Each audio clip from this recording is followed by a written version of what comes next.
Imagine waking up in the morning and getting ready for work and getting your child ready for school, and they say to you, "I'm hungry, but you don't have any food in the house."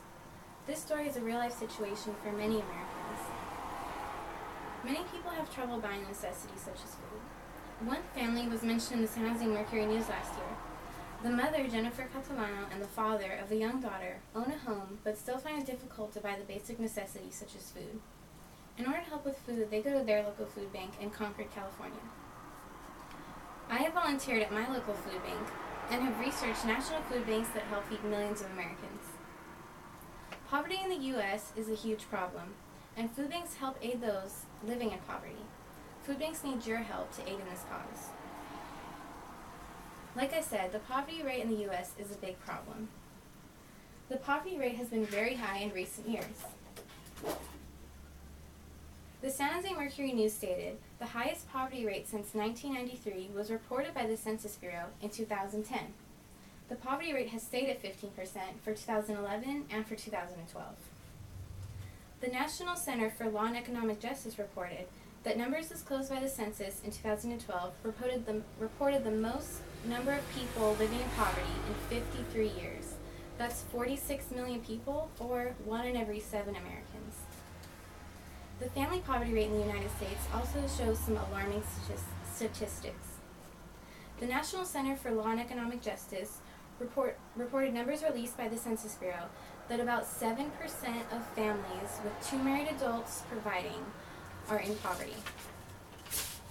They also reported statistics about families with a single adult provider. Around 35% of families with a single woman supporting the household live in poverty, 35%. And 16% of families headed by a single male live in poverty as well.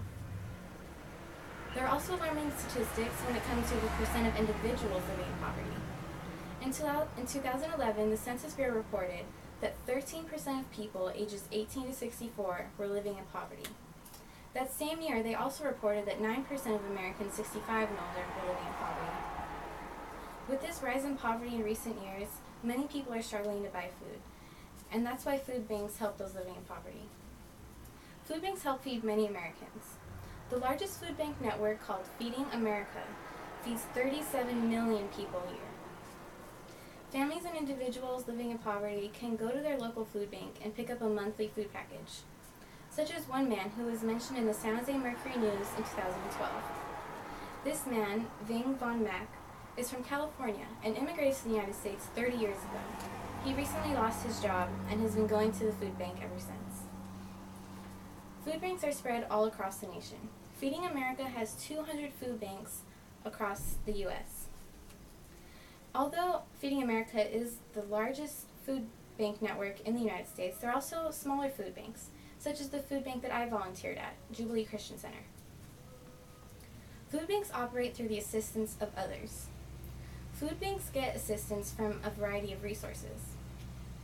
An article from the New York Times in 2008 talked about where food banks get their food from. One program through the U.S. Department of Agriculture, called Surplus Commodity, works with farmers who supply produce to food banks. Also, retailers such as Walmart supply food banks with surplus and damaged food and in return receive a tax break. The government also supplies $42 million a year to food banks. Volunteers also help aid food banks. Through my experience as a volunteer, I sorted through food, packaged food, as well as stocked shelves, and I aided customers as well. So without the help of me and my fellow volunteers, the food would have been unorganized, the shelves would have been empty, and people would not have been able to receive food. So food banks would not be able to operate without the assistance of others, and that's why they need you to volunteer. Volunteering is very rewarding. One way it is rewarding is because you get to help your community. No matter what community you're from, I'm sure you have people that are less fortunate and that need assistance from food banks. So it feels good to help out your town. Also, volunteering makes you feel like you're making a difference in the world. When I saw those people's smiling faces because they were receiving food, I feel like I was making a major impact on their life. And you may think I'm too busy to volunteer at a food bank, but that's not true because food banks have very flexible volunteer hours. Food banks are open 7 days a week, including weekends, And so you can go whatever day is most convenient for you. Also, you don't have to stay for the whole day. You can just stay for a couple hours. So you can, I'm sure everyone has a few hours on the weekend when they can go and volunteer at their local food bank. There are several ways to find out about where you can go to volunteer at a food bank. One way is to go to the Feeding America website. All you do is go to www.feedingamerica.org. You go to their food bank locator, which is on their main page. You type in your state and zip code, and then you can choose from a food bank in your local area. Also, there are many food banks that are associated with churches, such as the one that I volunteered at, Jubilee Christian Center. So if you frequent a church or any other religious worship center, you can ask them if they have a food bank and how you can get involved. Poverty in the U.S. has become a huge problem, and food banks help those in poverty.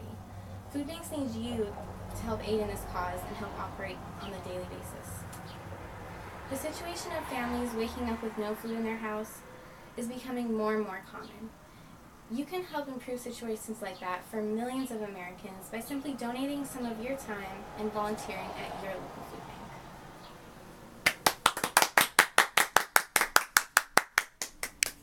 food bank. That was good.